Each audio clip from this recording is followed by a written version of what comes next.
Hi guys, in today's food review, we're trying mymochis and sprite cranberry. The texture is very sticky. It's very cold.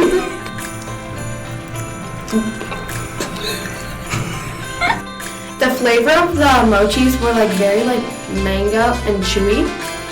It tasted kind of like yogurt. They were very powdery. Now we're gonna try the sprite cranberry.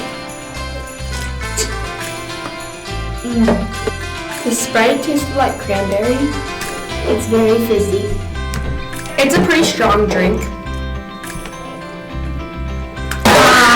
We just gained 80 calories.